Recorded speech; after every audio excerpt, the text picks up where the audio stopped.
अस्सलामुअलैकुम। पेशे खिदमत है कहानी पुरस्रार अलूम का माहिर एपिसोड 3। जोगिंदर पाल उर्फ जोगी ने मुझसे किसी झोंपड़ी की बात की थी, लेकिन जिस झोंपड़े में वो दाखिल हुआ वो झोंपड़ा देखने के काबिल था। झोंपड़ा क्या था, जदीद तर्ज का एक खूबसूरत मकान। दरवाजे से दाखिल होकर जोगिंदर पाल मकान के सदर दरवाजे तक पहुंच गया। फिर उसने जेब से चाबी निकालकर ताला खोला। मैं इस दौरान इधर उधर देख रहा था। जोगिंदर पाल ताला खोलकर मेरी तरफ मुड़ा और फिर कहने लगा, आओ अंदर आ जाओ, झिझकने की ज़रूरत नहीं, यही मेरा झोंपड़ा है। ये झोंपड़ा है? मैंने सवाल किया और जोगिंदर पाल बेख्तियार मुस्कुरा पड़ा। बेटा अंदर आ जाओ। जब तुमने अपनों को छोड़ दिया और अपने मुस्तकबिल की तलाश में निकल खड़े हुए हो तो इन बातों को छोड़ दो। दुनिया दो रंगी है। जहाँ एक रंग होता है वहाँ मायूसियाँ होती हैं। हमेशा इंसानों को अपने बहुत से रूप रखने चाहिए, एक रूप में वो कभी खुश नहीं रह सकता। तुम्हारी बातें मेरी समझ में नहीं आ रही। मैंने उसके साथ अंदर दाखिल होते हुए कहा, आ जाएंगी आ जाएंगी, चिंता मत करो, परेशान क्यों हो। मैं जब तुम्हें मदद देने का वादा कर चुका हूं तो तुम्हें मेरी किसी बात पर शक नहीं करना चाहिए, जोगिंदर पाल ने कहा। अंदर दाखिल हुए तो एक बहुत साफ सुथरा कमरा नजर आया, जिसमें आला दर्जे का फर्नीचर सजा हुआ था। कुछ और भी कमरे थे। जोगिंदर पाल मुझे एक कमरे में ले गया और एक मसहरी की तरफ इशारा करते हुए बोला, मैं जानता हूं तुम सोए नहीं थे, जाग रहे थे, करवटें बदल रहे थे। पता नहीं क्या कुछ तुम्हारे दिमाग में दौड़ रहा था। मेरी नसीहत है कि सब कुछ भूल कर यहाँ लेटो और आराम से सो जाओ। और हाँ सुनो, अगर भूख लग रही है तो मैं खाने पीने का बंदोबस्त कर दूं। नहीं जोगी बाबा, मुझे भूख नहीं लग रही। अगर तुम सोने की इजाज़त दो तो मैं सोना चाहता हूँ। सो जाओ, आराम से सो जाओ।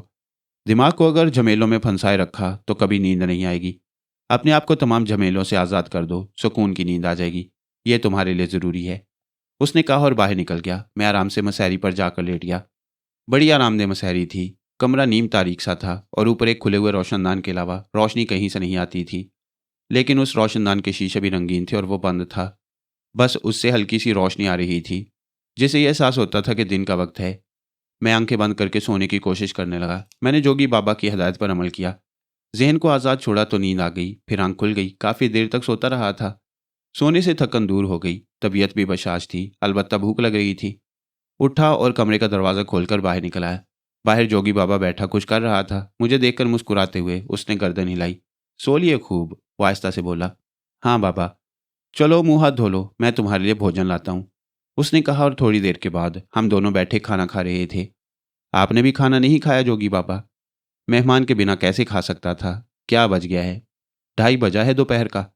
तब तो मैं बहुत देर तक सोया। सोना ही था तुम्हें। सारी रात के जागे हुए थे। और फिर पता नहीं तुम्हारी राम कहानी क्या है।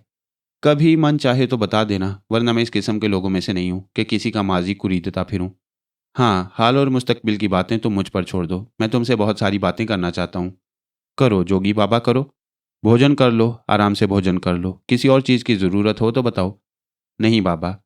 मैंने खूब पेट भरकर खाना खाया और फिर 2-3 डकारें लेकर अपनी जगह से उठ खड़ा हुआ। जोगी मुझे लेकर उसी ड्राइंग रूम में आ गया जिसमें सोफे पड़े हुए थे। उसने मुझे बैठने का इशारा किया और बोला, मैं तुम्हारे लिए कपड़ों वगैरह का बंदोबस्त करता हूँ। दिल्ली शहर बहुत बड़ा है, यहाँ सिले सिलाई कपड़े भी मिल जाते हैं। फ़ौरन तुम्हारे लिए कुछ कपड़े मंगवा देता हूँ। इसके बाद आराम से यहाँ रहो, दिल्ली की सैर करो, बड़ी बड़ी सैरगाहें हैं यहाँ पर। जोगी बाबा, आप अपने बारे में कुछ नहीं बताएंगे? मैंने पूछा। पूछो पूछो बेटा पूछो। तुम मेरे बारे में क्या पूछना चाहते हो? जोगिंदर पाल ने कहा। जोगी बाबा, साधु और संतों के बारे में तो मैंने ये सुना था कि वो पहाड़ों में गुफाओं में रहते हैं, दुनिया से उनका कोई वास्ता नहीं होता। लेकिन तुम्हारे ये घर तो बहुत उम्दा है। जब मैंने तुम्हें देखा था तो सोच भी नहीं सकता था कि तुम किसी इतने अच्छे मकान में रहते होगे। जोगी के होंठों पर मुस्कुराहट फैल गई। फिर उसने कहा, मैं तुमसे कह चुका हूँ बेटा कि दुनिया दो रंगी है। यहाँ अगर अपनी जगह बनानी है तो चालाकी से काम लेना होता है। मैंने अभी अपनी ज़िंदगी का आगाज़ किया है और ये मज़े की बात है कि तुम मिल गए। लेकिन शर्त यह है कि तुम मुझे धोखा ना दो कभी। कैसा धोखा? मुझे छोड़कर मत जाना, मैं अभी इस दुनिया में अकेला हूँ। ठीक है बाबा, मैं आपको छोड़कर नहीं जाऊँगा। वादा करते हो शंकर? उसने कहा। हाँ बाबा। और ये भी वादा करते हो कि मुझ पर विश्वास करोगे? हाँ बाबा, मैं तुम पर एतबार करूँगा। तो फिर तुम ये समझ लो कि तुमने कुछ भी किया हो, कोई भी मामला हो, तुम्हारा जोगिंदर पाल तुम्हारा साथ देने का वादा कर चुका है। इसलिए अपना ये वचन सारी जिंदगी निभाएगा। लेकिन शर्त यही है कि मुझसे कभी दगा न करना। बाबा, मैं वादा करता हूँ कि आपसे कभी दगा नहीं करूँगा।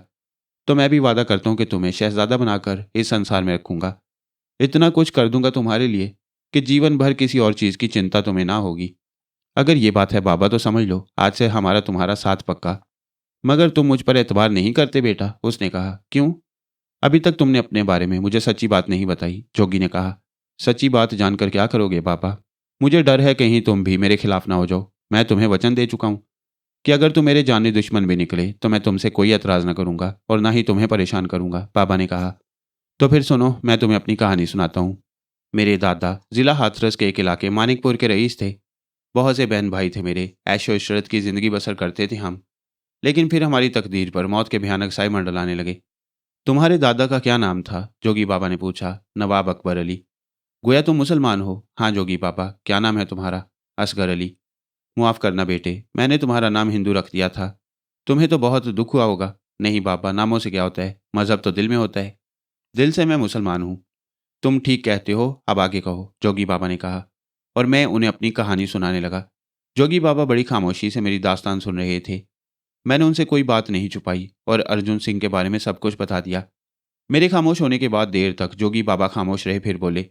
भगवान की सौगंध असगर बेटे, तुम्हारी कहानी सुनकर मुझे बहुत अफसोस हुआ है। मुझे अब कोई अफसोस नहीं है जोगी बाबा। क्या मतलब?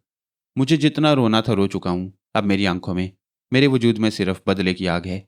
एक बात कहूँ असगर जी, अगर तुम्हारा दिल चाहे तो मुझ अजनबी को अपने दुख में, अपने ख्याल में बराबर का शरीक समझो। यह आपकी मेहरबानी है जोगी बाबा। इसके बाद मेरी ख्वाहिश है कि तुम मेरी हदायत पर अमल करो। तुम्हारी उम्र बहुत कम है। हालात ने वक्त से पहले तुम्हें जवान कर दिया है। लेकिन तुम्हारा तजुर्बा कुछ नहीं है असगर। मैं चाहता हूँ तुम मेरे तजुर्बे से फ़ायदा उठाओ और मेरी हदायत पर अमल करो। आप क्या कहना चाहते हैं जोगी पापा? मैं तुम्हें बदला लेने से नहीं रोकूंगा, लेकिन इसके लिए तुम्हें तवील इंतज़ार करना होगा। मैं तुम्हें फौलाद बना दूंगा। तुम्हें इस दुनिया से इतना वाकिफ़ करा दूंगा कि फिर कोई तुम्हें जेर ना कर सके। मैं वादा करता हूँ पापा, ऐसा ही होगा। तो इस सिलसिले में सबसे पहले मेरी एक बात मानो। क्या पापा? आज से तुम असगर नहीं शंकर हो। मुझे इस पर कोई एतराज़ नहीं। बस मैंने यहाँ से इब्तदा कर दी है। मैं जो कुछ करूँ, जो कुछ कहूँ, उसे ये समझो कि वो तुम्हारे भले के लिए है। इस पर कभी शक मत करो। ऐसा ही होगा। तो अब तू मेरा शंकर है। मैं तुझे वो सब कुछ बता दूंगा कि दुनिया देखती रह जाएगी और कोई तुझसे ऊपर नहीं आ सकेगा। और कोई हुक्म बाबा? नहीं शंकर नहीं। तो फिर मैं कुछ पूछ सकता हूँ? ज़रूर पूछो। आप कौन हैं? मैं। जोगी बाबा के होंठों पर मुस्कुराहट फैल गई। क्यों बाबा? कुछ नहीं बेटे, अपने बारे में सोच रहा था। मैं भी बहुत कुछ हूँ। मैंने भी बड़े तजुर्बे हासिल किए हैं संसार में। यूं समझ ले कि एक बड़े महान स्वामी का बेटा हूँ। माँ बचपन ही में मर गई। पिता ने कभी तवज्जो नहीं दी। थे वो स्वामी मगर रंगे बसियार, दुनिया की बुराइयों में धंसे हुए थे। संसार की निगाहों से ओझल थे। मुझे भी हमेशा ये तलकीन करते थे कि अपने आप को अकल के रंग में ढालो, बेवकूफ़ी किसी को कुछ नहीं देती। इब्तदा में मैंने उनकी बात ना मानी, लेकिन फिर उनका देहांत हो गया। जब वो मर गए तो मैंने इस दुनिया के असल रंग देखे और मुझे अंदाज़ा हुआ कि दुनिया में ज़िंदगी गुजारना वाकई मुश्किल काम है। इसके लिए आदमी को क्या क्या सवांग भरने पड़ते हैं। चुनाचे मैंने सवांग भरना शुरू कर दिए। मैंने सहरागर्दी की, पता नहीं कहाँ कहाँ मारा फिरा। बहुत से ज्योतिषी और विद्या वालों से मिला। बड़े बड़े ज्ञानियों ने मुझे इल्म दिया और मैंने ज्योतिष का इल्म सीख लिया। ज्योतिष का इल्म सीखने के बाद मुझसे ऐसा हादसा हो गया जो मेरी ज़िंदगी का सबसे बड़ा हादसा था। मैं उसमें गिरफ्तार हुआ और मुझे 10 साल की सज़ा हुई। ये सज़ा कुछ वजूहात की बिना पर बढ़ती चली गई और मैंने 14 साल जेल में गुजारे। जेल से आज़ाद हुआ तो दुनिया ही बदली हुई थी। मैंने साधु संतों का रूप इख्तियार कर लिया और इसके बाद अपने लिए मुस्तकबिल की तलाश शुरू कर दी। बड़ा समय गुजर गया। वो समय जो मुझे अपने जीवन का हसीन तरीन समय मालूम होता था।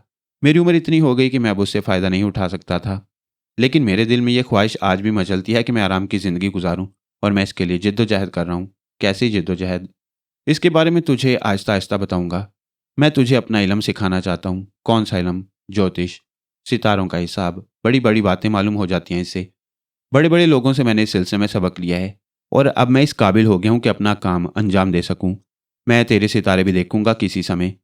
जोगी बाबा ने कहा और मैं दिलचस्पी से उनकी शक्ल देखने लगा। बाबा सितारे क्या माजी का हाल बता देते हैं, मुस्तकबिल का हाल बता देते हैं? हाँ, अगर उन पर अबूर हासिल हो जाए तो तुम इंसान के बारे में इतना कुछ मालूम कर सकते हो कि वो हैरान रह जाए। और यही हैरानी हमारे लिए फ़ायदेमंद होगी। मेरे पास कुछ नहीं था। क्या तुम यकीन करोगे इस बात पर कि एक हिंदू सेठ ने मेरे इल्म से खुश होकर मुझे ये मकान बख्श दिया और अब मैं इस मकान में रहता हूँ। मैं इस वक्त भी एक काम से गया हुआ था। वहाँ से वापस आ रहा था कि शाहदारा पर उतर गया। शाहदारा में मुझे कुछ काम था। फिर मैं रेल का इंतज़ार कर रहा था कि तुम मिल गए। मैं तुम्हारा इल्म ज़रूर सीखूंगा पापा। इल्म ही नहीं सीखेगा बेटा, बल्कि मैं जो कुछ खो चुका हूँ वो भी तू हासिल करेगा। मसलन? मैंने सवाल किया। जवानी की वो दिलचस्पियाँ जो इंसान की ज़िंदगी का सबसे सुनहरा ख्वाब होता है। मैं तेरे रूप में अपने आप को तलाश करूंगा। जो कुछ मैं कहूँ उसी तरह करते रहना, उससे मुंह ना फेरना। कभी अगर कोई बात दिल को ना लगे तो मुझे बता देना, मैं तुझको मजबूर नहीं करूँगा। ठीक है पापा। मेरे और तुम्हारे दरमियान ये मुआहदा तय पा गया। बस तो यूं समझ ले, आज से तू मेरा चेला है।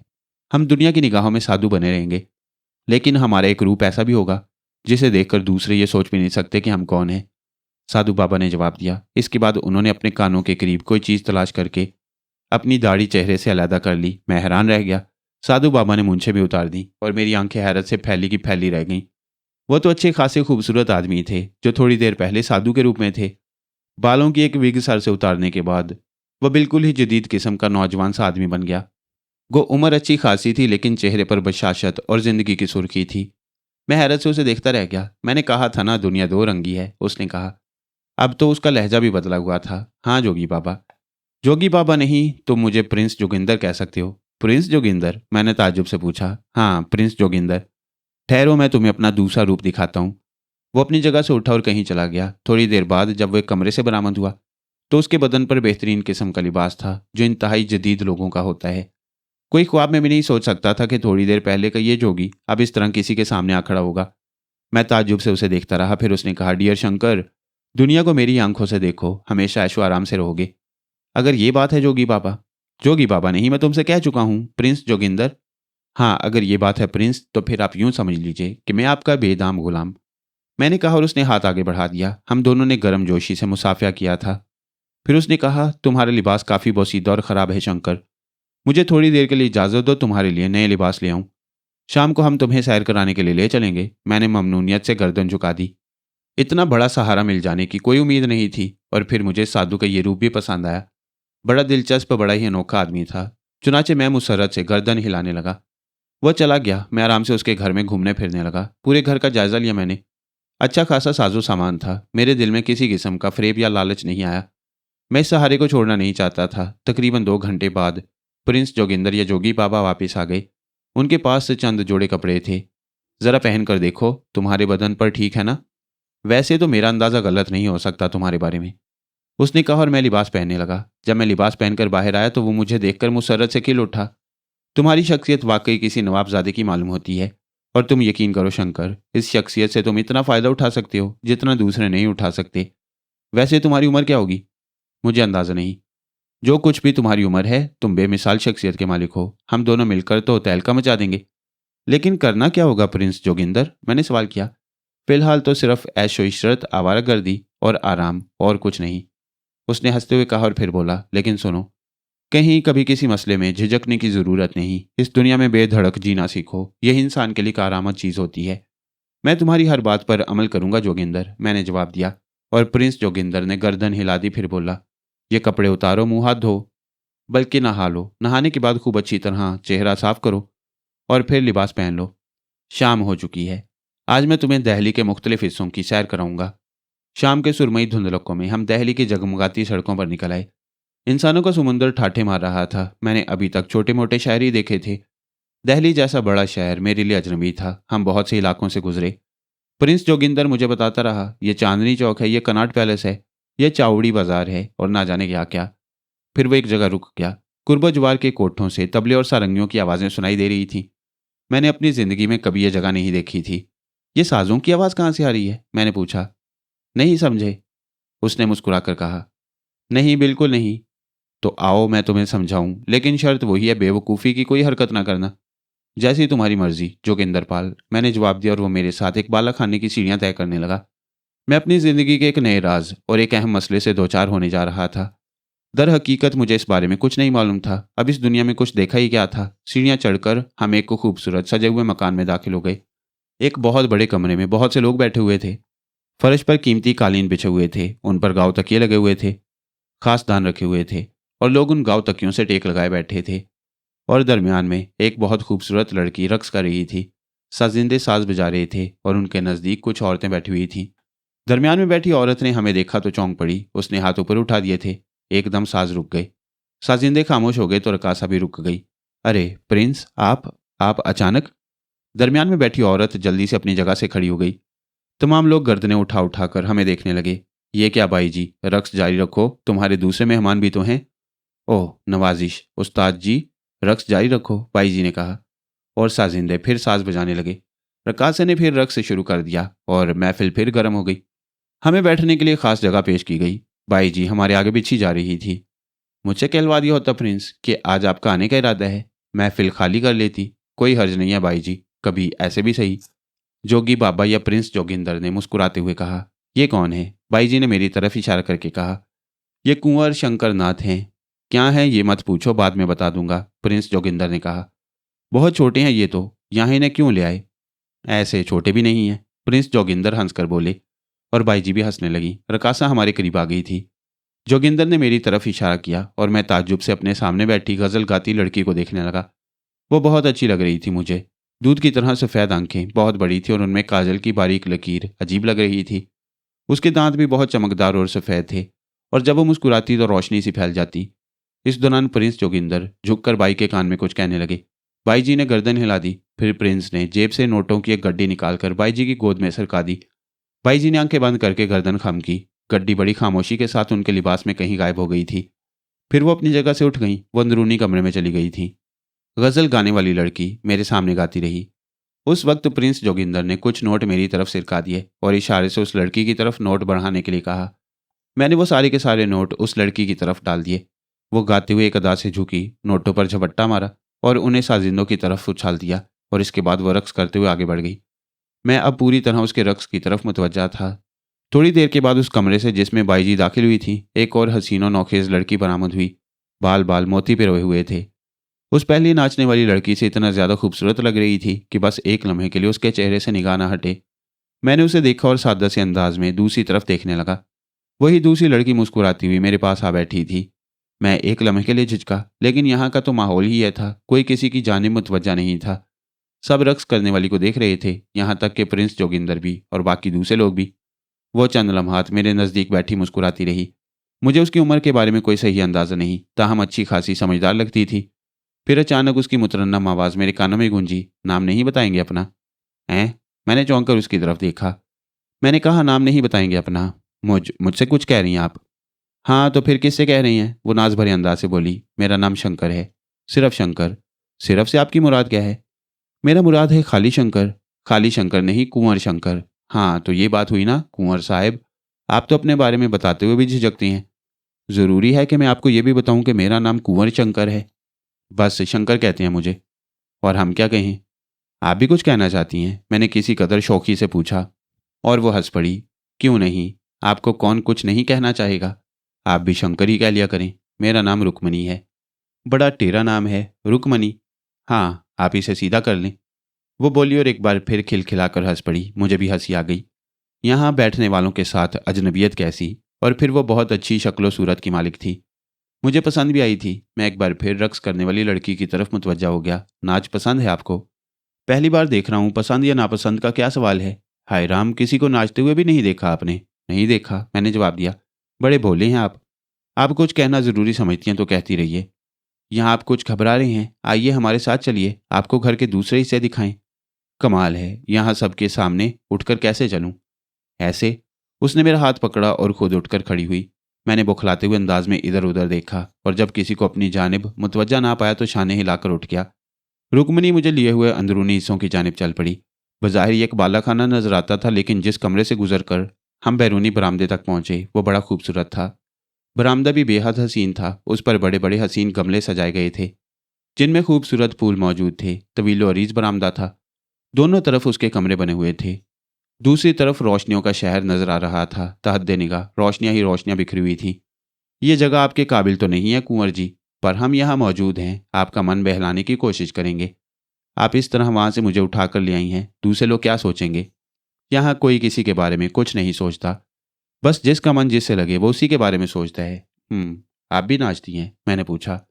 आपके लिए नाच सकती हूँ? मतलब ये कि बस मैं सिर्फ आपके लिए नाच सकती हूँ? नहीं, मैं नहीं चाहता कि अपने लिए एक अलग महफिल जमाऊं। वैसे आप मुझे यहाँ क्यों ले आई हैं? कुंवर जी छोटे से तो हैं आप, पर इतने छोटे भी नहीं हैं, ये बात ना समझ सकें। प्रिंस पहली बार मुझे यहाँ लाए हैं और मैं अजीब सा महसूस कर रहा हूँ। बुरा लग रहा है ये सब कुछ? नहीं, बुरा तो नहीं लग रहा। खेल तमाशों में मैं बड़ी दिलचस्पी लेता रहा हूँ। रक्स व मौसीकी के बारे में थोड़ी बहुत मालूमात ज़रूर हैं, लेकिन इस तरह कभी किसी महफिल में शरीक नहीं हुआ। तो आज शरीक हो गए? हाँ, प्रिंस यहाँ ले आए। कभी मन की सभा में भी आए आप? क्या? मेरा मतलब दिल की महफिल में।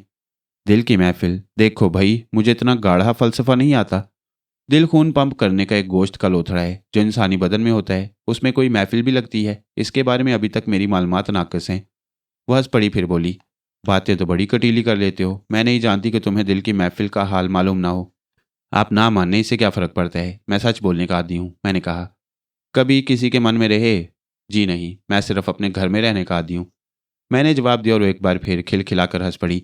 कोई तुम्हारे मन में भी नहीं रहा? मन दिल को कहते हैं ना, तो मैंने कहा ना, मेरा दिल इतना बड़ा है जितना कि ये मुट्ठी, और इसमें तिल की गुंजाइश नहीं है। फिर वो आज तक सीने के अंदर रहा है, कभी मैंने बाहर निकाल कर नहीं देखा कि उसमें कितनी गुंजाइश है, और कोई उसमें रह भी सकता है या नहीं। हमें भी नहीं बसाओगे अपने दिल में? कमाल की बात कर रही हो। अरे भाई, इतनी छोटी सी जगह में मैं कौन से मकानात तामीर करूं? अच्छा कुंवर जी, तुम्हारी मर्जी, जो कुछ तुम कह रहे हो वो सच्चा नहीं लगता है हमें। ऐसा हो ही नहीं सकता कि अभी तुमने किसी लड़की को प्यार भरी निगाहों से नहीं देखा हो। लड़कियों को प्यार भरी निगाहों से देखना ज़रूरी है क्या? मैंने प्यार भरी निगाहों से बहुत सी लड़कियों को देखा है, छोटी छोटी, बड़ी बड़ी, बहुत सी लड़कियों को।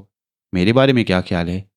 तुम अच्छी हो, बहुत खूबसूरत हो, तुमने जो कुछ पहना हुआ है ना, मुझे ये बहुत पसंद है। और ये जेवरात जो तुम्हारे बदन पर हैं, इनका अक्स तुम्हारे चेहरे पर पड़ रहा है, जो बड़ा खूबसूरत लग रहा है। अच्छा आओ, अब अंदर चलें। आराम नहीं करोगे थोड़ी देर? नहीं, मैं थका हुआ नहीं हूँ, दिन भर आराम करता हूँ, मैंने जवाब दिया, और वो मुझे मायूस निगाहों से देखने लगी।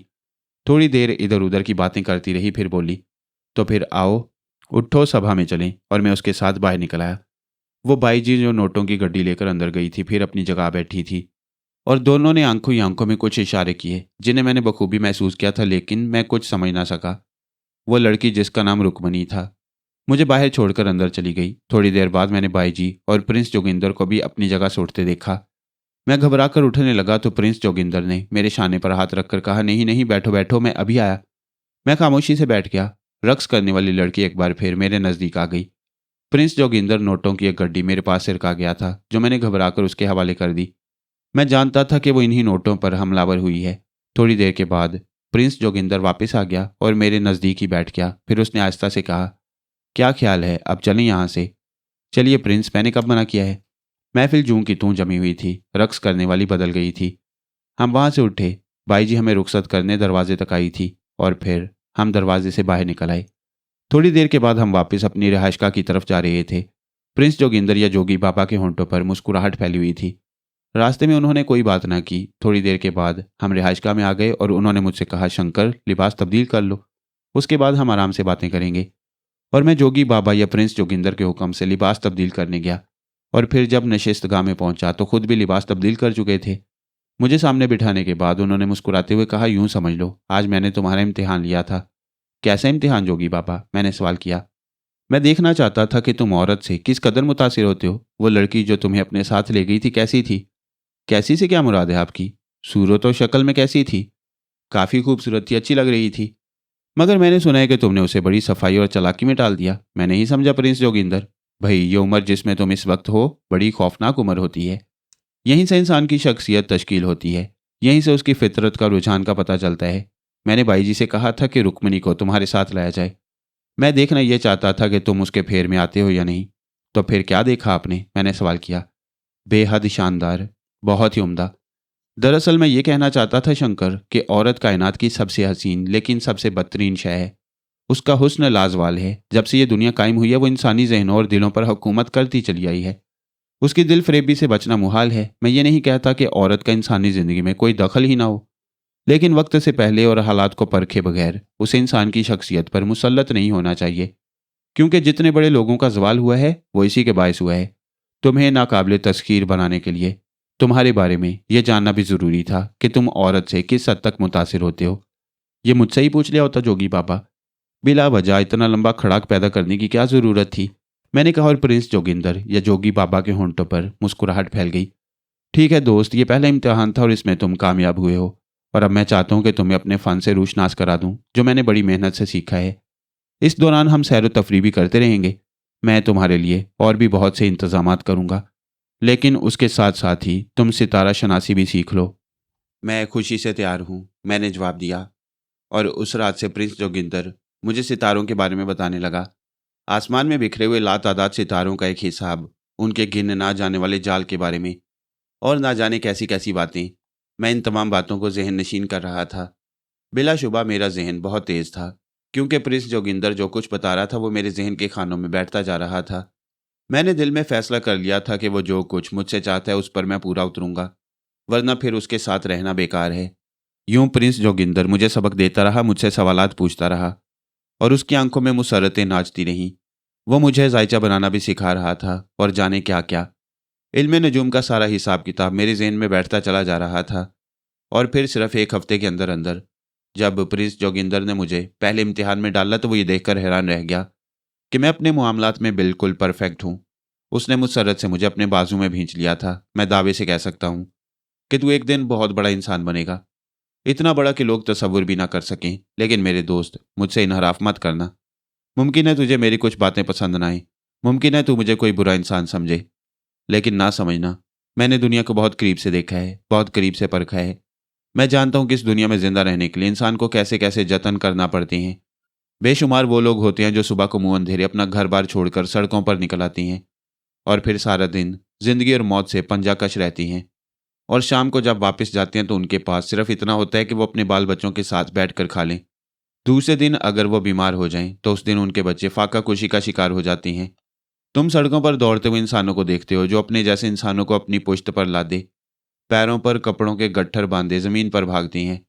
वो रिक्शा चलाने वाले जो सुबह से शाम तक जानवरों की सी कारकर्दगी अंजाम देने के बाद सिर्फ इतने पैसे कमा पाते हैं कि उन्हें दो रोटियां मिल जाएं। शंकर, तुम उनमें शामिल ना होना। तुम अपनी जहानत और फरासत से इतनी दौलत कमाना कि ऐशो इशरत की जिंदगी बसर कर सको, और इसके लिए जिंदगी के असूलों को पकड़ने के लिए कोशिश मत करना। जिंदगी बेअसूली का नाम है। जो लोग असूल परस्ती को जिंदगी समझते हैं वो बस अपने आप को धोखा देने की फिक्र में सरगर्दा रहते हैं।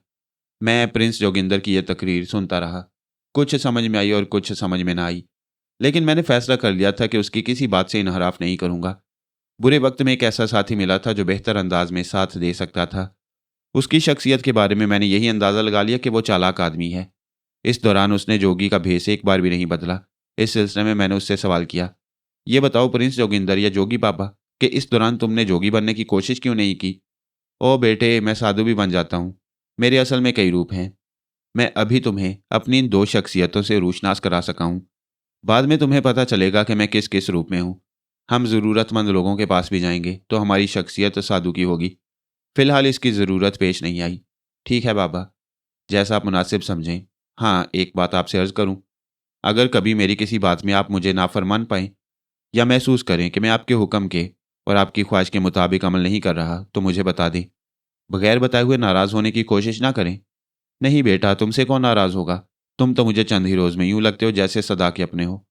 जोगिंदर पाल ने कहा, यह शख्स कुछ भी था मेरे हक में बेहतर था, मुझसे बहुत मोहब्बत करता था, इसलिए मैं भी उससे मोहब्बत करने लगा। सितारों का इल्म जारी रहा। अब तो मुझे बहुत कुछ देखना आ गया था। किसी भी शख्स की पेशानी देखकर, उसकी बनावट देखकर मैं उस शख्स के बारे में पेशन गोई कर सकता था। प्रिंस जोगिंदर पाल ने मुझसे इस सिलसिले में 2-3 बार इम्तिहान भी लिए, और मैं 100% पूरा उतरा था। वह पेशानी की बनावट, हाथ की लकीरें और चाल के अंदाज से इंसान की शख्सियत के बारे में बहुत कुछ मालूम कर लेता था, और मैं भी उसके इस फ़न को हासिल करता जा रहा था। वह मुझसे बेतहाशा खुश था। इस दौरान हमारी अपनी इमारत से निकलना बहुत कम हो रहा था। फिर एक दिन प्रिंस जोगिंदर ने कहा, मैंने तुम्हारे लिए कुछ खास लोगों को बुलवाया है, और अब मैं चाहता हूं कि तुम्हारी रिहाइश का भी तब्दील कर दी जाए। ये जगह तुम्हारे शायान शान नहीं है। क्या मतलब? ये जगह क्या बुरी है? बुरी तो नहीं है, लेकिन इतनी शानदार भी नहीं है कि तुम यानी कुंवर शंकर पाल यहाँ रह सकें। कुंवर शंकर पाल के लिए तो महल होना चाहिए। अरे नहीं, मेरे लिए ये जगह ठीक है। समझा करो, समझा करो। लोग तुम्हारे बारे में अभी तक कुछ नहीं जानते, लेकिन जब जानेंगे तो फिर उन्हें यह भी मानना पड़ेगा कि तुम्हारी शख्सियत छोटी मोटी नहीं है। अगर आप बेहतर समझते हैं जोगी महाराज, तो फिर ठीक है, मैंने मुस्कुराते हुए कहा। लेकिन तुम उन लोगों से भरपूर ताउन करोगे जो तुम्हारे पास आ रहे हैं। ये ताउन क्या होगा महाराज? ये लोग जो कुछ तुम्हें सिखाएंगे तुम उसे बासानी सीख लेना। आप तो मुझे ना मालूम क्या क्या सिखाने पर तुल गई हैं। मैं तुझे फौलाद बना दूंगा असगर अली। मैं तुझे वो कुछ बना देना चाहता हूँ कि जिसे कभी तस्खीर ना किया जाए। जोगिंदर पाल ने कहा, और मैं खामोश हो गया। मैं उन लोगों का इंतजार करने लगा। इस दौरान प्रिंस जोगिंदर पाल शायद मकान की तलाश में निकल खड़े हुए थे। काफ़ी दिन गुजर गए। फिर एक दिन उन्होंने मुझे खुशखबरी सुनाई कि उन्होंने एक बहुत ही शानदार मकान तलाश कर लिया है, और अब उसकी तरमीम की जा रही है। मैंने कोई जवाब नहीं दिया और खामोशी से इंतजार करता रहा। कुछ और वक्त गुजर गया। फिर एक दिन हम उस नए मकान में पहुंच गए। मकान क्या, पूरा महल था, राजमहल। ये बड़ा लॉन था जिसमें बहुत बड़ा तालाब था। बड़ी खूबसूरत इमारत थी। बहुत से मुलाजिम यहाँ मौजूद थे जिन्होंने कुंवर शंकर पाल की हैसियत से मेरा इस्तकबाल किया। उस दिन मुझे लिबास भी बेहद आला किस्म का पहनाया गया। फिर मैं यहाँ जिंदगी गुजारने लगा। जोगिंदर पाल यहाँ भी मेरे हमसफर था। मैंने उनसे पूछा कि उस इमारत का क्या किया जो वहाँ मौजूद है। तो उन्होंने जवाब दिया कि वो इमारत जूं की तूं रहेगी, कभी कभी उसे भी इस्तेमाल किया जा सकता है। आप मेरे लिए इतनी रकम क्यों खर्च कर रही हैं? वही रकम खर्च की जा रही है तो कमाई भी जाएगी। तुम इस सिलसिले में फिक्र क्यों करते हो? जोगिंदर पाल ने जवाब दिया। अभी यहाँ आए हुए ज्यादा अरसा नहीं गुजरा था कि एक शाम जोगिंदर पाल ने अपनी गाड़ी ड्राइवर के हाथों कहीं भेज दी, और जब वो गाड़ी वापस आई तो उसमें दो आदमी बैठे हुए थे। ये दो अजीबोगरीब चेहरों के मालिक थे। मैंने ऐसे चेहरे इससे पहले कभी नहीं देखे। छोटी छोटी आंखें, फूली हुई नाक और फूले हुए गाल, सर गट्ठे हुए और गंजे, लिबास भी अजीब से पहने हुए थे। जोगिंदर पाल ने उनसे मेरा तारुफ कराते हुए कहा, ये मिस्टर योकूबा हैं और ये शाओलिन। इनका ताल्लुक जापान से है, लेकिन ये हमारी जुबान भी बोल सकती हैं और अंग्रेजी भी बेहतर बोल लेती हैं। ये तुम्हारी तरबियत करेंगे कुंवर शंकर। मुझे उम्मीद है कि तुम इनसे पूरा पूरा ताउन करोगे। दोनों जापानी, जिनके कद छोटे छोटे थे लेकिन बदन गट्ठे हुए और मजबूत थे, झुके और सीधे हो गए। उन्होंने मुसाफे के लिए हाथ बढ़ाए और मैंने उनसे मुसाफिया किया। नरम नरम हाथ थे, बिल्कुल पोले पोले, कचोरी की तरह। लेकिन कुछ अजीब सी कैफियत थी उन हाथों में। उंगलियों के दोनों साइड के किनारे कुछ इस तरह खुरदरे थे जैसे वहां चाकू की तेज धारें लगी हों। मेरी समझ में ये लोग नहीं आए, लेकिन आहिस्ता आहिस्ता सब कुछ मेरी समझ में आता गया। इन लोगों ने मुझ पर पूरी तरह तसल्लुत कायम कर लिया। वो मेरी इज्जत भी करते लेकिन मेरे अतालिक भी थे। तब उन्होंने मुझे मार्शल आर्ट के बारे में तफसीलात बताई। ये फ़न उन्होंने मुझे सिखाना शुरू कर दिया था। मार्शल आर्ट के बारे में उन्होंने मुझे कदीम रवायतें सुनाते हुए कहा कि एक बहुत बड़े राजा ने, जो बेइंतहा जालिम और सफाक था, अपनी रियाया की बगावत को कुचलने के लिए उनके तमाम हथियार वगैरह छीन लिए और उन्हें निहत्था कर दिया। इसके बाद उसने रियाया पर वो मुजालिम किए कि रियाया कांप उठी। तब बुजुर्गों के गिरोह ने खाली हाथ से लड़ने का फ़न निकाला और इसकी मश्क वहां मौजूद तमाम जवानों को कराई गई। ये खाली हाथ लड़ने का फ़न इतना ज़बरदस्त और जामे था कि उन्होंने इसके ज़रिए उस खतरनाक राजा को शिकस्त दी और उसके हथियार नाकारा कर दिए। इस फ़न के मुतल्लिक मुतअद्दिद तफसीलात याकूबा और शाओलिन ने मुझे बताई। उसने बताया कि हर वो चीज़ जो हाथ में आ सकती है हथियार है, ख्वाह वो इस्तेमाल करने की कोई चीज़ हो, बालों को संवारने का कंघा हो या उंगली में पहनी हुई अंगूठी, या कोई भी चीज़ हथियार बन सकती है। और इसी बुनियाद पर उन्होंने मुझे तरबियत देना शुरू कर दी थी। वाकई ताजुब खेज बात थी। वो दोनों मुझे इंसान ही नहीं मालूम होते थे। हाथ में पकड़ी हुई पेंसिल को वो इस तरह हथियार बना लेते थे कि सामने वाला उसकी जद से किसी तरह न बच सके और बिल्कुल नाकारा हो जाए। ये तमाम तरबियतें उन्होंने मुझे देना शुरू कर दी और मैं बड़े शौक और लगन से ये तरबियत सीख रहा था। शाओलिन तालीम याफ्ता आदमी था। उसने मुझे अंग्रेजी ज़ुबान सिखाना शुरू कर दी। इस दौरान प्रिंस जोगिंदर ने मुझे बिल्कुल डिस्टर्ब नहीं किया। वो खामोशी से रात को मेरे साथ खाना खाता और इसके बाद कहीं निकल जाता। अब ये दोनों अफराद मेरी तरबियत कर रहे थे और मैं जूडो, कराटे, जुजित्सु, कंगफू और ऐसे ही दूसरे फ़नून में ताक होता जा रहा था। प्रिंस जोगिंदर मुझे रात के किसी हिस्से में सितारा शनासी की मशक कराता ताकि मैं किसी तौर उससे पीछे न रहूं, और मैं बहुत ही कामयाबी से अपना काम अंजाम दे रहा था। इसका तजुर्बा एक दिन मैंने शाओलिन पर किया। शाओलिन उस वक्त मेरे सामने बैठा हुआ था। मैं उसकी पेशानी की बनावट देखते हुए बोला, शाओलिन, तुमने 5 कत्ल किए हैं। और शाओलिन उछल पड़ा। उसकी छोटी छोटी आंखों में हैरत की लहरें चकराने लगी थीं। क्या कहा आपने कुंवर? तुम 5 कत्ल कर चुके हो और मजीद 3 कत्ल करोगे। तुम्हारे हाथ में 8 कत्ल हैं। क्या कह रहे हैं आप? मैंने तो कभी किसी को कत्ल नहीं किया। मैं हंस पड़ा। मुझे इससे कोई दिलचस्पी नहीं है कि तुमने किसी को कत्ल किया और क्यों किया। मैंने तो सिर्फ एक बात बताई थी तुम्हें। आप और क्या बता सकते हैं मेरे बारे में कुंवर? शाओलिन ने शदीद हैरतज़दा अंदाज में कहा। क्या पूछना चाहते हो? ये तो आपने बड़ी अजीब बात बताई। मैंने तो किसी को कत्ल नहीं किया। तुम मेरे उस्ताद हो इसलिए मैं तुमसे कुछ नहीं कह सकता, लेकिन अगर इजाज़त दो तो मैं बड़े अदब से कहूँ कि तुम झूठ बोल रहे हो। शाओलिन पागलों की तरह मुझे देखता रहा, फिर आहिस्ता से बोला, तुम मेरा अदब करते हो ना? हाँ, तुम मेरे उस्ताद हो। उस्ताद का कोई मुकाम है तुम्हारी निगाहों में? बाप की तरह, मैंने जवाब दिया। तो फिर कुंवर, जो कुछ तुम कह रहे हो एक बाप या उस्ताद की हैसियत से, मेरा हुक्म है कि इसे हमेशा अपने सीने में रखना। किसी और के सामने इसका तज़किरा मत करना। पहले ये बताओ, मैंने जो कुछ कहा सच कहा है ना? हाँ, तुमने सच कहा है। मेरी ज़िंदगी में कुछ लम्हात ऐसे आए जब मैं ये सब कुछ करने पर मजबूर हो गया था। ठहरो, मुझे इन लम्हात के बारे में ना बताओ, ज़रा अपना हाथ आगे बढ़ाओ। मैंने कहा और शाओलिन ने हाथ आगे बढ़ा दिया। मैं उसके हाथ की लकीरों को देखता रहा, फिर मैंने मुस्कुराते हुए कहा, पहला कत्ल तुमने 12 बरस की उम्र में किया, गालिबन अपने किसी कम उम्र साथी का, और इसके बाद तुम वहां से भाग गए। पहले तुम किसी देहात में रहते थे और इसके बाद तुम जापान के किसी बड़े शहर में आ गए। तुम्हारे वालिदैन तुम्हारी तलाश में भटकते रहे और फिर उस वक्त जब तुम 20 साल के थे वो तुमसे मिल गए। क्या मैं गलत कह रहा हूँ? शाओलिन का मुंह हैरत से खुला हुआ था। उसने इसी तरह खुले मुंह के साथ गर्दन हिला दी। उसने मेरी बात की तस्दीक कर दी थी। इसके बाद दूसरा कत्ल तुमने 22 साल की उम्र में किया। यह किसी लड़की के लिए था। यह कत्ल तुमने अपने रकीब का किया था। शाओलिन ने एक बार फिर गर्दन हिलाई। तीसरा कत्ल तुमने उस कत्ल के 1 साल के बाद किया। यह रकम हासिल करने के लिए था। बोलो, मैं गलत कह रहा हूं? नहीं नहीं, तुम तो मुझे पागल कर दोगे। इस तरह तुमने चौथा और पांचवा कत्ल भी रकम के लिए किया है। शाओलिन, तुम्हारे हालात बड़े परेशान कुन रहे हैं। तुमने कुंवर शंकर, बस बस, तुमने मेरे दिमाग की चूलें तक खिला दी हैं। दो ही रास्ते रह गए मेरे लिए, तुम्हें कत्ल कर दूं या फिर तुम्हारा गुलाम बन जाऊं। शाओलिन ने हाथ उठाकर मुझे रोकते हुए कहा। क्यों? मैंने मुस्कुराकर पूछा। तुम चाहो तो फांसी का फंदा मेरे गले में फिट हो सकता है। मैं ऐसा क्यों चाहूंगा? कभी तुम मेरे खिलाफ हो सकते हो। ऐसा कभी नहीं होगा शाओलिन, तो मेरे उस्ताद हो। उस्ताद बाप की जगह और मेरा बाप। दफतन मैं खामोश हो गया। मुझे अपना माजी याद आ गया। रुक क्यों गए कुंवर? पूरी बात बताओ। शाओलिन ने मेरी आंखों में देखते हुए कहा। कोई खास बात नहीं, बस ऐसे ही। नहीं कुंवर, मुझे बताओ, तुम अपने बाप के बारे में क्या कह रहे थे? मैं कह रहा था कि मेरी निगाहों में इस लफ्ज़ का बहुत बड़ा मुकाम है। मैं नीच खानदान का इंसान नहीं हूँ। बड़े खानदान से मेरा ताल्लुक है और खानदान ही की बुनियाद पर मैं कह सकता हूँ कि जो कुछ मैं कहता हूँ जान देकर भी उसकी पाबंदी करता हूँ। तुमने अभी 2 अल्फाज कहे हैं शाओलिन।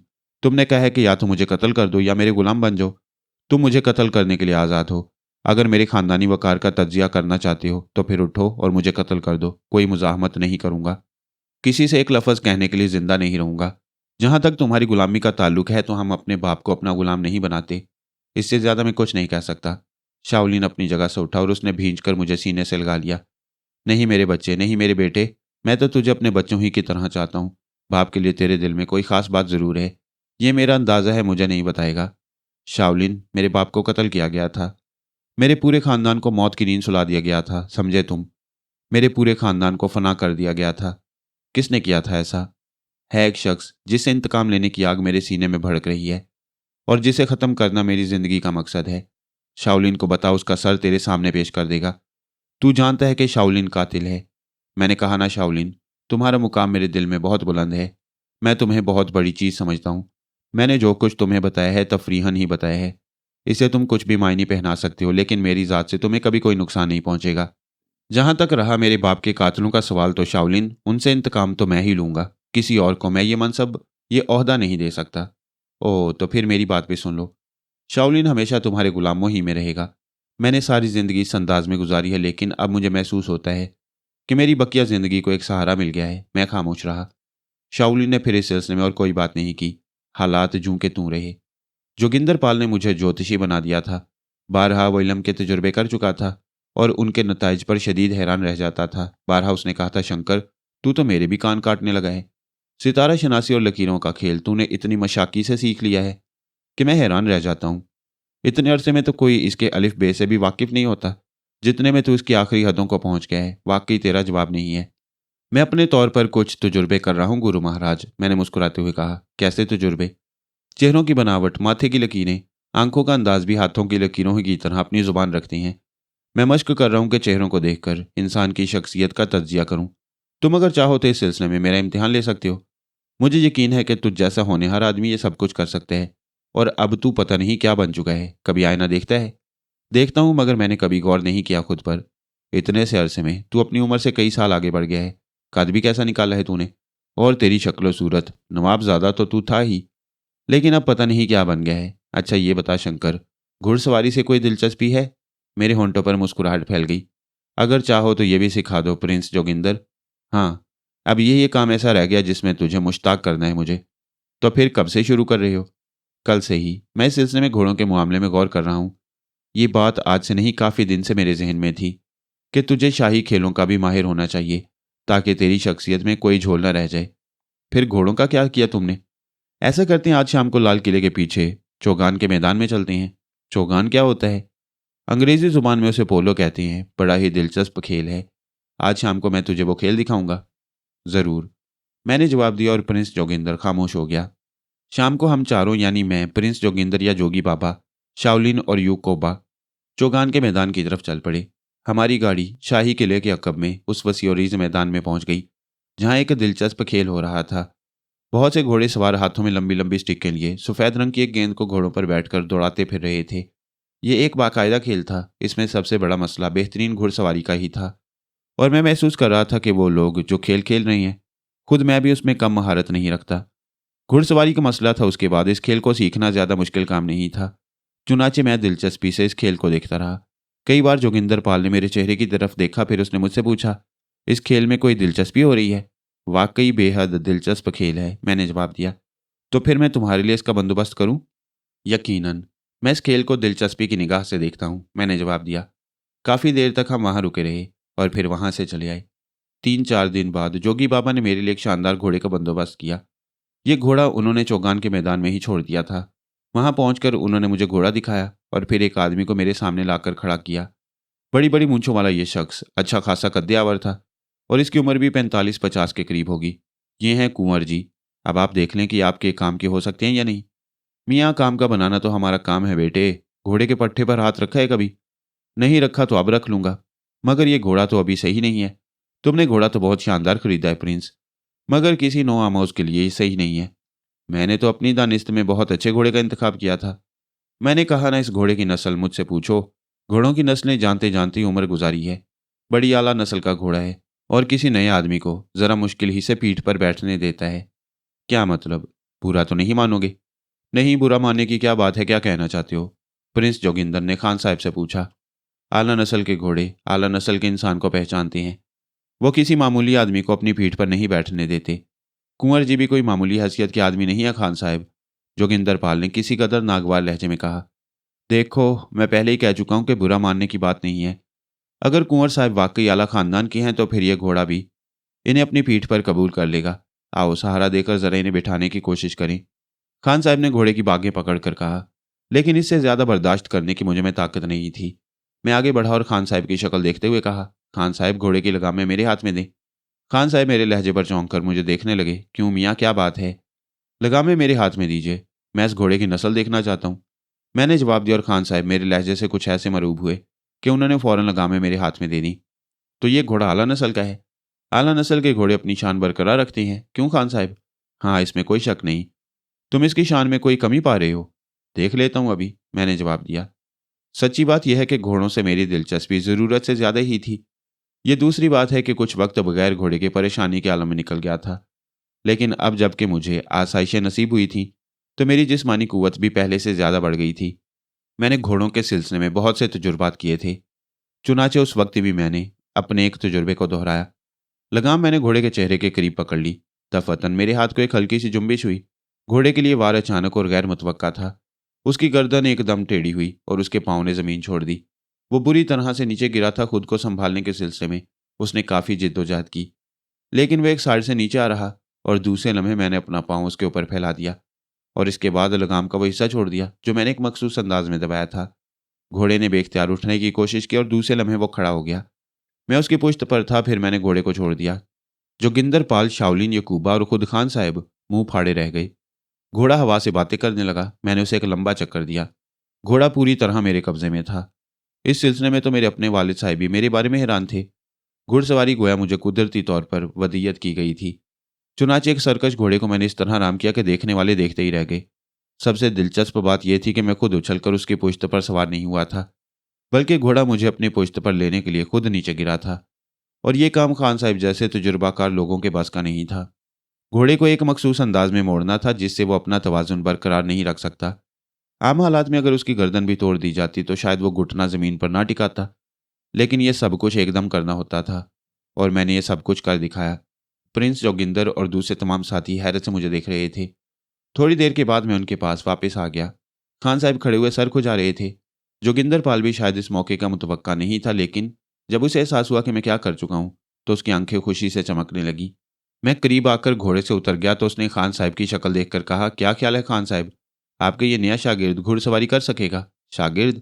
खान साहब हकलाए हुए लहजे में बोले। क्यों, आप इसे शागिर्द बनाने पर तैयार नहीं हैं? भाई, मैं तो इसे उस्ताद बनाने पर तैयार हूँ, खान साहब इख्तियार बोले और प्रिंस जोगिंदर का कहकहा फिजा में बुलंद हुआ। शाओलिन और यकूबा भी हंसने लगे। घुड़सवारी में इसे कमाल हासिल है खान साहब, लेकिन चौगान तो आप ही सिखाएंगे इसे। चुनाचे ये आज से आपकी शागिर्दी में है। प्रिंस जोगिंदर ने कहा और खान साहब गर्दन हिलाने लगे। वो कुछ इस तरह आवाज भागते हुए थे कि अभी तक उनकी शक्ल दुरुस्त नहीं हुई थी। मैंने खान साहब के हाथ अपने हाथों में लेते हुए कहा, मैं आपका एक होनहार शागिर्द साबित हूँगा खान साहब। मुझे इस खेल से गहरी दिलचस्पी है। आप मुझे ये सिखा दीजिए। मियाँ, अगर इसके बाद तुमने चौगान भी हमसे अच्छा खेल कर दिखाया तो हम तो किसी को मुंह दिखाने के काबिल नहीं रहेंगे। इससे कबल हम शाही लोगों को चौगान सिखाते रहे हैं। बड़े बड़े शहजादे हमारे शागिर्द हैं, मगर भाई घोड़े की ये दुर्गत बनाने वाला शागिर्द हमने पहली बार देखा है। हमें तो डर ही लगता है तुमसे। बहरहाल कल सुबह से शुरू कर दो, अल्लाह मालिक है। हमारी इज्जत तो अब अल्लाह ही के हाथ में है। खान साहब ने कुछ इस अंदाज में कहा कि मैं भी अपनी हंसी न रोक सका। बाहर तौर खान साहब से मामला तय हो गए। दूसरे दिन से मैंने पोलो खेलना शुरू कर दिया। बिलाशुबा घोड़े सवारी की मुझे मश्क थी और घोड़े की पुश्त पर इस तरह बैठ सकता था कि उसके बदन का एक हिस्सा बन जाता। लेकिन पोलो के खेल से मुझे वाकफियत नहीं थी और इस सिलसिले में मैंने खान साहब को दिल से अपना उस्ताद मान लिया। खान साहब पोलो के ज़बरदस्त खिलाड़ी थे। उन्होंने स्टिक मेरे हाथ में देकर मुझे गेंद संभालना सिखाया और इसके बाद मैं इस दिलचस्प खेल में इस तरह मगन हुआ कि मेरा दिल चाहता कि हर वक्त पोलो ही खेलता रहूं। प्रिंस जोगिंदर ने जिस तरह मुझे संभाला था उस पर गौर करता तो शदीद हैरत होती। एक साधु के भेष में मुझे एक छोटे से स्टेशन पर मिला। मेरी चाय और बिस्किटों के 14 अन्य उसने अदा किए। अगर वो ना मिलता तो पता नहीं मैं कहाँ होता, मारपीट के इल्जाम में किसी जेल खाने में बंद होता या फिर किसी चोर के हत्थे। लेकिन जोगी बाबा या प्रिंस जोगिंदर ने मुझे वाकई शहजादा बना दिया था। अजीब खेल होते हैं तकदीर के। मैं पोलो खेलता रहा। तकरीबन 1.5 माह में खान साहब ने मुझे पोलो के फन में ताक कर दिया और फिर उन्होंने प्रिंस जोगिंदर पाल से मुलाकात करके कहा, देखो यहाँ कुछ असूल हैं। हमने कभी हराम नहीं खाया। पोलो के खिलाड़ी को 6 महीने तो घुड़सवारी की मश्क कराना होती है और उसके बाद मैं दावे से ये नहीं कह सकता कि वो घोड़े की पुश्त पर इस तरह जमकर बैठ सकेगा जिस तरह इस खेल में खिलाड़ी को जमकर बैठने की ज़रूरत होती है। लेकिन तुमने हमें तैयार शागिर्द दिया जो घोड़े की सवारी में सच्ची बात यह है कि हमारे भी कान काटता है। हम घोड़े को इस तरह नाम नहीं कर सकती। हमने तरह तरह के घोड़े बदल बदल कर इसे दिए हैं। पता चलता है कि घोड़े से इसका पुराना रिश्ता है। कोई घोड़ा जो इससे सरकशी कर जाए। बाकी रहा पोलो का खेल तो मियाँ ये भी अल्लाह की देन है कि कोई इतना ज़हीन होता है कि हर काम को मिनटों में सीख लेता है। स्टिक पकड़ने का फन भी महीना ले जाता है, लेकिन इसने स्टिक हाथ में ली तो हम हैरान रह गए और हमें अपनी आकबत खतरे में नजर आने लगी। हमने सोचा कि अभी ये गेंद लेकर दौड़ता हुआ चला जाएगा, क्योंकि स्टिक पकड़ने का अंदाज भी बड़ा ही परफेक्ट था। बाहर तौर इसने हमसे जो कुछ सीखा या जो कुछ सिखाया वो अल्लाह बेहतर जानता है। हम ये कह सकते हैं कि अब हमारी इज्जत नहीं रही है। क्या मतलब? मतलब ये कि खिला लो, कहीं भी खिला लो, इसे किसी बड़ी टीम के साथ खिला लो। सोच लें खान साहब, परसों ही मुकाबले होने वाले हैं पोलो के खेल के और मैं इस सिलसिले में बात भी कर सकता हूँ। कौन कौन सी टीम खेल रही है? रेजिडेंट और प्रिंस, ये दोनों टीमें परसों के मुकाबले में शामिल हैं। तो तुम इसे प्रिंस की टीम में शामिल करा दो किसी भी तरह। वो टीम कमज़ोर है। कमज़ोर टीम की तरफ से खेलेंगे तो ज़रा अंदाज़ा हो सकेगा हमें। अगर ये बात है तो फिर ठीक है, मैं कोशिश करूंगा। प्रिंस जोगिंदर ने कहा और इसके बाद बात खत्म हो गई। दूसरे दिन प्रिंस जोगिंदर मसरूफ़ रहा था। मैं हस्बे मामूल अपनी आरामगाह में अपने कामों में मसरूफ़ रहा और फिर शाम को प्रिंस जोगिंदर वापस आ गया। रात को हमें एक पार्टी में चलना है, उसने कहा। कहाँ है वो पार्टी? है एक जगह। मैं तुम्हारे लिए कुछ नए लिबास लेकर आया हूँ। शाओलिन की मदद से उन्हें पहनकर मश्क कर लेना बेहतर, मैंने जवाब दिया। जो लिबास प्रिंस लाया था मैंने उन्हें पहनकर देखा। आईने में देखा तो सच्ची बात है कि खुद को पहचान ना सका। बहुत नफीस और आला दर्जे का अंग्रेजी तर्ज का सूट था। ऐसे सूट सिर्फ बड़े बड़े अंग्रेज पहनते थे। मैंने उन्हें दूर ही से देखा था और मुझे उनके पहनने का कोई तजुर्बा नहीं था। लेकिन शाओलिन की मदद से मैंने सूट पहना और अपने आप को देखकर हैरान रह गया। बाहर तौर शाम को हम लोग पार्टी में चल पड़े। शाओलिन और योकूबा मेरी बॉडीगार्ड की हैसियत से मेरे साथ थे। प्रिंस जोगिंदर मेरे नज़दीक बैठा हुआ था और एक ड्राइवर गाड़ी चला रहा था। जिस पार्टी में हम शरीक हुए वो एक खूबसूरत लॉन पर दी गई थी। उसमें काफ़ी लोग शरीक थे, बेशुमार अंग्रेज और बहुत से हिंदुस्तानी। प्रिंस जोगिंदर गाड़ी से उतरा तो बहुत सी निगाहें मेरी तरफ उठ गईं। उन निगाहों में तहसीन के जज्बात थे। मुमकिन है कि मैं उन लोगों को पसंद आया हूँ। तमाम निगाहें आहिस्ता आहिस्ता मेरी तरफ उठती जा रही थीं। वो सब मेरी तरफ मुतवज्जा थे। मैं पुरवकार अंदाज में चलता हुआ आगे बढ़ा और प्रिंस जोगिंदर ने मेरी तरफ रुख करके कहा, कुंवर शंकरपाल। मुझसे मुसाफिया किया गया। तारीफ़ व तौसीफ़ के कलमात अदा किए गए और फिर वो लोग मुझे लेकर चल पड़े। मुझे एक नशिस्त पेश की गई। योकूबा और शाओलिन कुछ फासले पर फरोकश हो गए। यहाँ मैंने एक अजीब सा समा पैदा कर दिया। मुझे अपनी शख्सियत के बारे में खुद इतना अंदाज़ा नहीं था कि लोग मुझे इतनी इज्जत देंगे और इस तरह मेरी पजीराई करेंगे। अंग्रेज़ लड़कियां भी मेरी तरफ मुतवज्जा थीं। कुछ हिंदुस्तानी खवातीन भी मुझे देख रही थीं। बड़ा अजीबोगरीब माहौल हो गया था। इससे पहले मैंने इस ज़िंदगी में कदम नहीं रखा था। ये मेरे लिए बिल्कुल ही पहला तजुर्बा था। फिर मेरी मुलाकात पोलो के कुछ खिलाड़ियों से हुई। ये दोनों टीमों के कोच थे, रेजिडेंट और प्रिंस की टीमों के। इन करता धरता को खास तौर से मदऊ किया गया था और ये पार्टी दरअसल कल के मैच ही के लिए थी। उन लोगों ने मुझसे मेरे बारे में गुफ्तगू की, पोलो के खेल के बारे में मेरी दिलचस्पी के लिए पूछा और मैंने कहा कि मैं भी पोलो खेलना पसंद करता हूँ और इसमें थोड़ी बहुत महारत है मुझे। मैंने ख्वाहिश जाहिर की कि परसों जो मुकाबला हो रहा है उसमें एक मेंबर की हैसियत से मुझे भी शरीक किया जाए। तो प्रिंस टीम का कोच फौरन बोल उठा, कुंवर, मैं आपको अपनी टीम से खेलने की दावत देता हूँ। इत्तेफाक की बात यह है कि हमारी टीम का एक आदमी बीमारी की वजह से कम हो गया था और मुझे उसकी जगह पूरी करने के लिए किसी की ज़रूरत भी थी। अगर आप हमारी टीम में खेलेंगे तो मुझे बड़ी मुसरत होगी। आपने मेरा खेल देखे बगैर ये फैसला कैसे कर लिया? मैंने कहा, भाई मैंने आपका खेल नहीं देखा, सिर्फ आपकी शख्सियत को देखा है। आपकी शख्सियत इतनी दिलचस्प है कि दिल चाहता है कि आपकी कुर्बत ज़्यादा से ज़्यादा हासिल की जाए। वैसे भी रेजिडेंट टीम मजबूत है। प्रिंस की टीम 5 साल से उससे हार रही है। यूं समझा जाए कि हम अपनी टीम के नौजवान को खिलाना सिखा रही हैं। रेजिडेंट एक तजुर्बाकार टीम है और उसके आगे हिंदुस्तान भर की कोई टीम नहीं जम सकी। आप भी अगर पसंद करें तो उसके खेल से लुत्फ अंदोज हों। मेरी ख्वाहिश है कि मैं खुद भी इस खेल में हिस्सा लूँ। तो फिर क्या आप प्रिंस टीम के एक मेंबर की हैसियत से कबूल करेंगे? क्यों नहीं, मेरा तो काम बन गया, प्रिंस टीम के कोच ने कहा। और इस सिलसिले में मेरे और उनके दरमियान आखिरी गुफ्तगू हुई। गोया परसों के मुकाबले में मुझे प्रिंस टीम की जानिब से शरीक होना था। मेरी मुलाकात यहाँ बहुत से लोगों से हुई। फिर आखिर में मुझे राजा करण सिंह से मिलाया गया। तवीलुल कामत और सुर्खो सफ़ेद राजा करण सिंह बिलाशुबा एक शानदार शख्सियत के मालिक थे। शक्ल सूरत ही से राजा लगते थे। मुझे उन्होंने किसी कदर हैरत से देखा और फिर पुरमुसरत अंदाज में बोले, भाई वाह, ये कुंवर शंकर हैं। ये तो बड़ी शानदार शख्सियत के मालिक हैं। हमें ताज्जुब है कि हम अब तक इनसे क्यों ना मुतारिफ हो सके, राजा करण सिंह ने कहा और फिर मुझे लेकर एक तरफ चल पड़े। आइए कुंवर, हम आपको अपनी धर्मपत्नी से मिलाएं, वो भी आपको देखकर बड़ी खुश होंगी। मैं उनके साथ चल पड़ा। जिन खातून से मुझे मिलाया गया वो हिंदुस्तानी लिबास में साड़ी में मलबूस थीं। हसीन तरीन खातून थी। चेहरे पर इतना हुस्न, इतनी मलाहत थी कि उससे निगाह ना हटे। राजा करण सिंह भी मुअम्मर आदमी नहीं थे, लेकिन खातून तो उम्र में बहुत कम थी। ज़्यादा से ज़्यादा 23-24 साल की होंगी और देखने में बिल्कुल लड़की सी लगती थी। आशा, इनसे मिलो, ये कुंवर शंकर हैं। राजा करण सिंह की आवाज़ उभरी और रानी आशावती मेरी तरफ देखने लगी। फिर एक लम्हे के लिए उसके चेहरे पर अजीब से तासुरात उभरे, लेकिन दूसरे लम्हे वो चेहरा पुरसकून हो गया। उसने दोनों हाथ जोड़ दिए थे। कुंवर शंकर जी, बड़ी खुशी हुई है आपसे मिलकर। ये कौन है करण? आशावती ने पूछा। कुंवर शंकर इनका नाम है और जाहिर है कि किसी रियासत के नवाबजादे होंगे। इनके पिताजी वगैरह के बारे में नहीं मालूम हो सका। वैसे प्रिंस जोगिंदर के साथ रहती हैं। ओह, प्रिंस जोगिंदर जी, उन्हें तो मैं अच्छी तरह जानती हूँ। हाँ, एक पुरस्कार शहजादा जिसके बारे में किसी को भी तफसीलात नहीं मालूम और उसने इसे भी पुरस्कार बना कर रखा हुआ है। ये भी एक खेल है और इस तरह इंसान सोचता ही रह जाता है दूसरे के बारे में। बैठिए कुंवर जी, आशावती ने इशारा किया और राजा करण सिंह मेरे साथ बैठ गए। कहाँ रहते हैं आप? आशा ने पूछा। प्रिंस जोगिंदर के साथ। हमें भी नहीं बताएंगे कि आपका ताल्लुक कौन सी रियासत से है? ये सारे मामलात प्रिंस जोगिंदर ने अपने हाथ में रखी हैं। भला मैं इनसे इनहराफ कैसे कर सकता हूँ? मैंने मुस्कुराते हुए कहा।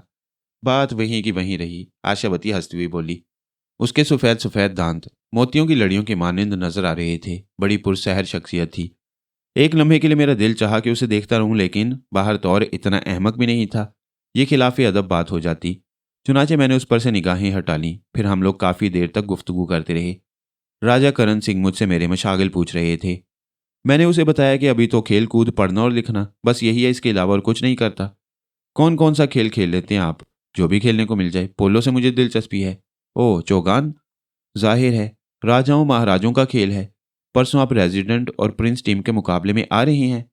हाँ, अभी प्रिंस टीम के कोच से मुलाकात हुई थी।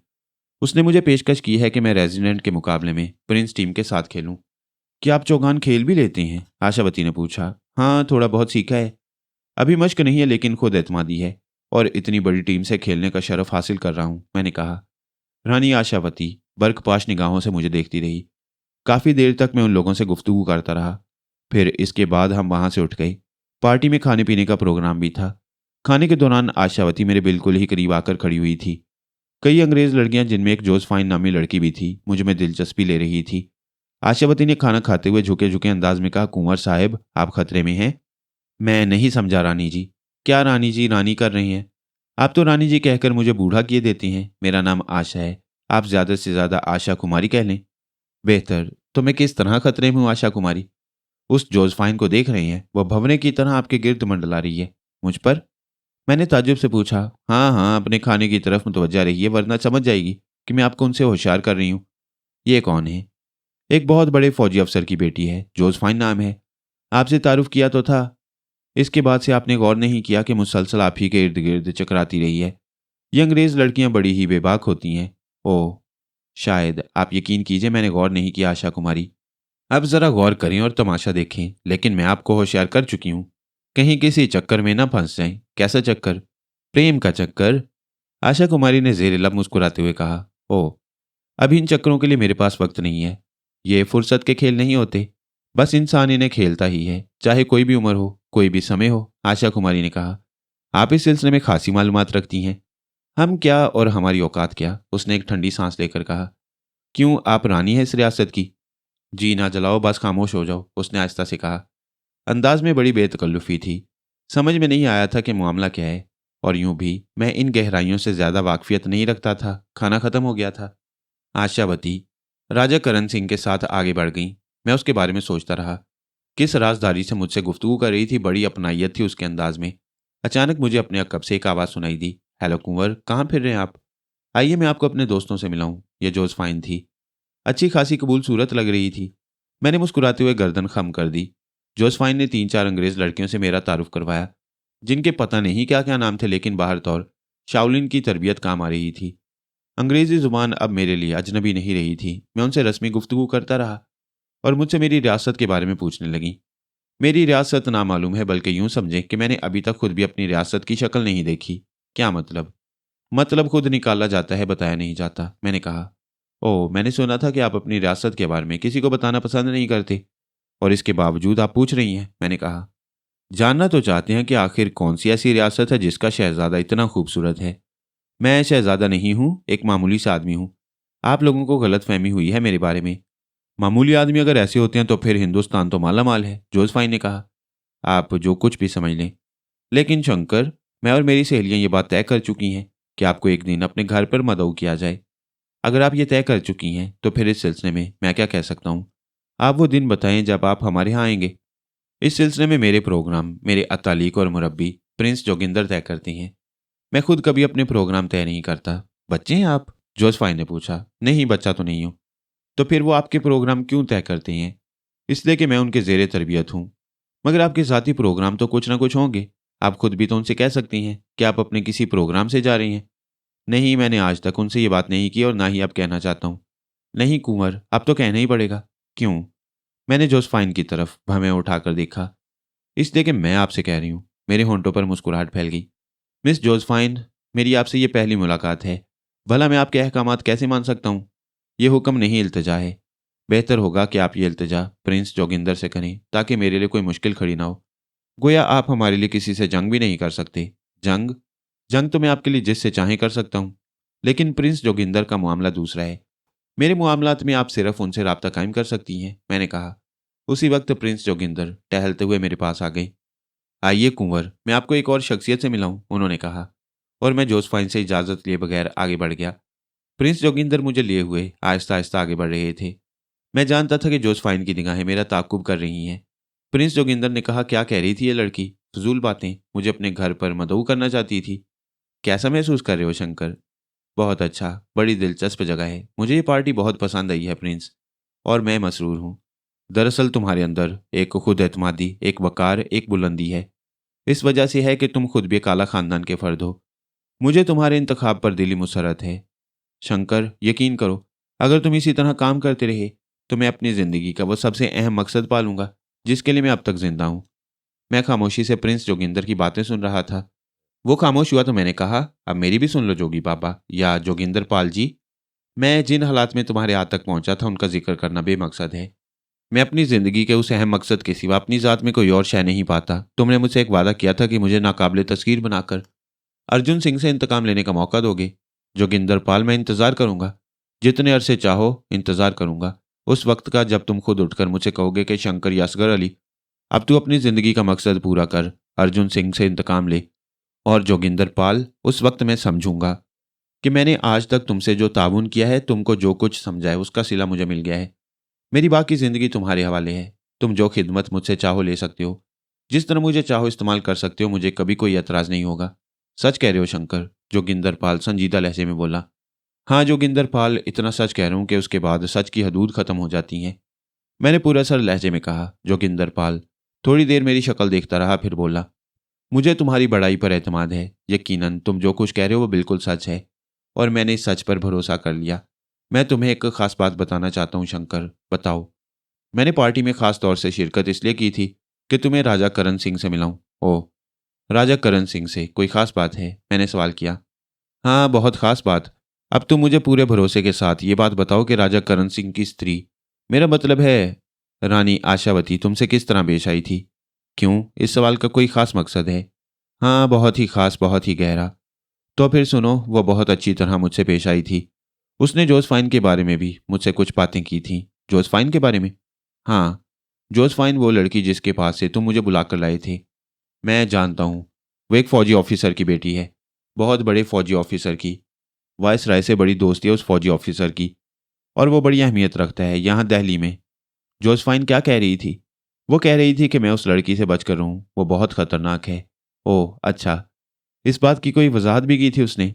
नहीं, कोई वजाहत नहीं की थी, बस यूं ही शरारत थी उसके अंदाज में। ये बात उसने राजा करण सिंह के सामने कही थी? नहीं, आहिस्ता से खाना खाते वक्त, मैंने जवाब दिया। और जोगिंदर पाल किसी गहरी सोच में गुम हो गया। उसकी आंखें पुरख्याल अंदाज में चमक रही थीं और उसके चेहरे पर मुसर्रत की सुर्खी नजर आ रही थी। इसका मकसद है कि मेरी तपस्या सफल हुई, मेरा काम पूरा होने को है, उसने आहिस्ता से कहा। कैसा काम, कैसी तपस्या? मैंने सवाल किया। अभी इस बारे में तुम्हें नहीं बताऊंगा, लेकिन एक हदायत देना चाहता हूँ। ये समझ लो कुंवर शंकर कि मैंने तुम्हें चौगान खेलने के लिए इसलिए आमादा किया है कि तुम करण सिंह का कुर्ब हासिल कर लो। करण सिंह खुद भी पोलो का बहुत बड़ा खिलाड़ी है और तुम्हें यह सुनकर शायद हंसी आएगी कि वो रेजिडेंट की टीम की तरफ से हमेशा खेलता है और इस बार भी खेलेगा। तुम उसके मुखालिफ होगे। ओह, इससे क्या फ़र्क पड़ता है? फ़र्क पड़ता है। अगर तुम पोलो के खेल में इसे मुतासिल कर लो तो फिर समझो करण सिंह तुम्हारा गर्विदा हो जाएगा। वैसे भी उसने मुझसे बहुत अच्छी तरह बात की थी। हाँ, यकीनन तुमने यहाँ इस महफिल में बेशुमार लोगों को मुतासिर किया है। मैंने खुद महसूस किया है, बहुत से लोग तुम्हारी तरफ मुतवज्जा थे और सच्ची बात यह है कि इसमें मेरी कोशिशों का कोई दखल नहीं बल्कि तुम्हारी अपनी शानदार शख्सियत का है। इस शख्सियत की तश्कील तुमने की है प्रिंस जोगिंदर, वरना मैं तो वो था जिसके पास चाय का बिल अदा करने के लिए 14 आने भी नहीं थे। बार बार ये जिक्र करके मुझे शर्मिंदा मत किया करो। बहरहाल मैं कह रहा था कि मेरी ख्वाहिश है कि तुम्हें राजा करण सिंह का कुर्ब हासिल हो जाए। अगर राजा करण सिंह किसी तौर तुम्हें अपने यहाँ मदऊ करें तो तुम इसे इनकार ना करना, बल्कि कोशिश करना कि ज़्यादा से ज़्यादा उसकी तवज्जो हासिल कर लो। अगर ऐसा हो जाए तो मैं तुम्हें आइंदा प्रोग्राम बताऊंगा। एक बात कहूँ प्रिंस जोगिंदर? हाँ हाँ कहो। बेहतर यह है कि मुझे इन हालात के बारे में इतना ज़रूर बता दो कि कहीं कोई गलत बात न कह जाऊं। मसलन वो सब खवातीन मुझसे पूछ रही थीं कि मेरी रियासत का क्या नाम है। मैंने बमुश्किल तमाम बात बनाकर उन्हें टाल दिया था, लेकिन आइंदा भी मुझसे पूछा जा सकता है। और फिर कम अज़ कम ऐसे संजीदा लोगों जैसे राजा करण सिंह अगर मुझसे मेरे बारे में मालूमात हासिल करें तो मुझे क्या करना चाहिए? अच्छा सवाल है, मैं तुम्हें इसका जवाब दिए देता हूँ। तुम ये कहो कि तुमने आज तक अपनी रियासत की शक्ल नहीं देखी। हाँ, तुम शहजादों की तरह पले ज़रूर हो और तुम्हें यह बताया जाता रहा है कि तुम किसी रियासत के शहजादे हो और तुम्हारी परवरिश मैंने की है। सिर्फ मैंने। तुमने आंख खोलने के बाद मुझे देखा है। मैंने ही तुम्हें शहजादों की तरह रखा है और मैं तुम्हारी खिदमत करता रहा हूँ। तुम ये जवाब देकर उन लोगों को मुतमईन कर सकते हो। इसके बाद अगर वो तजस्सुस का शिकार रहें तो कम से कम तुम्हारी तरफ से कोई शुबा नहीं रखेंगे। मैं गौर करने लगा। प्रिंस जोगिंदर की बताई हुई बात वाकई ठीक ही महसूस होती थी। इसके बाद मेरा क्या मसला रह जाता था? मैं तो साफ कह सकता था कि मुझे बचपन से यही बताया गया है कि मैं कुंवर शंकर दयाल हूँ। प्रिंस जोगिंदर मेरी सूरत देख रहा था, मुझे खामोश पाकर बोला, किस सोच में डूब गए शंकर? कोई बात नहीं है जोगिंदर। कुछ तो? नहीं, वाकई कोई बात नहीं है। अगर कोई उलझन, कोई ख्याल तुम्हारे जहन में आए तो मेरी दरख्वास्त है उसे दिल में न रखना। तुम यकीन करो, ऐसी कोई बात नहीं। मैं बस तुम्हारी बातों पर गौर कर रहा था। क्या फैसला किया तुमने? मैं कोई फैसला नहीं कर रहा था, सोच रहा था कि अपनी रियासत वगैरह के सिलसिले में तुम्हारी बताई हुई बात कहकर मेरी पोजीशन तो साफ हो जाती है, दूसरे तजस्सुस का शिकार रहते हैं तो रहें। हाँ शंकर, बात सिर्फ मुझ तक रह जाती है। जिसे तुम्हारे बारे में शदीद तजस्सुस होगा वो फिर मुझसे रुजू करेगा। तुम्हें उलझन ना होगी। उलझन? प्रिंस जोगिंदर मुस्कुरा दिया। नहीं, मुझे उलझन नहीं होगी, बल्कि इस तरह मेरा मकसद पूरा होगा। ओह, तो ऐसा कोई मामला है? मैंने मुस्कुराते हुए कहा। हाँ प्रिंस शंकर, मैंने तुमसे कोई बात नहीं छुपाई है। चंद बातें ऐसी हैं जिन्हें वक्त से पहले तुम्हें नहीं बताया जा सकता। लेकिन इतना मैंने कह दिया तुमसे कि जो कुछ मैं कर रहा हूँ बेमकसद नहीं है। इसके पसे पर्दा मेरा अपना एक मकसद कार फरमा है। मैं तुमसे ये कहने में आर महसूस नहीं करता प्रिंस शंकर कि जिस तरह तुम अपने जहन में इंतकाम का एक लावा रखते हो और ठाकुर अर्जुन सिंह से अपने अहले खानदान का बदला लेना चाहते हो, उस तरह मेरे जहन और दिल में एक मकसद है। तुम यूँ समझ लो कि उसकी शक्ल भी बदले ही से मिलती जुलती है। तुम्हारी तरह मैं भी एक अहम मिशन पर काम कर रहा हूँ, जिसको तकमील करने के बाद मेरे मन को शांति मिलेगी और यूं हम दोनों एक दूसरे का जरिया बन गए हैं। मैं तुमसे वादा कर चुका हूं कि मैं ठाकुर अर्जुन सिंह को फना करने में तुम्हारी पूरी पूरी मदद करूंगा और तुम भी मुझसे वादा करो कि मेरा मकसद पूरा करने के लिए मेरे साथ वो सब कुछ ताउन करोगे जिसका मैं ख्वाहिशमंद हूं। मैं मुस्कुराती निगाहों से प्रिंस जोगिंदर को देखने लगा। फिर मैंने कहा, तुम मेरे लिए इतना कुछ कर चुके हो जोगी बाबा कि मैं तुम्हारे एहसानात के बोझ तले दबा हुआ हूं। इसके साथ साथ अगर तुम अर्जुन सिंह के सिलसिले में मेरी मदद करोगे तो जाहिर है मेरे लिए मौका कहाँ रह जाता है कि मैं तुम्हारे सामने सर उठाऊं। लेकिन हमारे और तुम्हारे मामलात में एक फ़र्क है। वो क्या? जोगी बाबा ने सवाल किया। वो ये कि तुम्हें मेरे मकसद के बारे में तफसीली इल्म है, जबकि मैं तुम्हारे बारे में कुछ नहीं जानता। अगर हालात इसकी इजाज़त देते तो मैं कभी का तुम्हें बता चुका होता।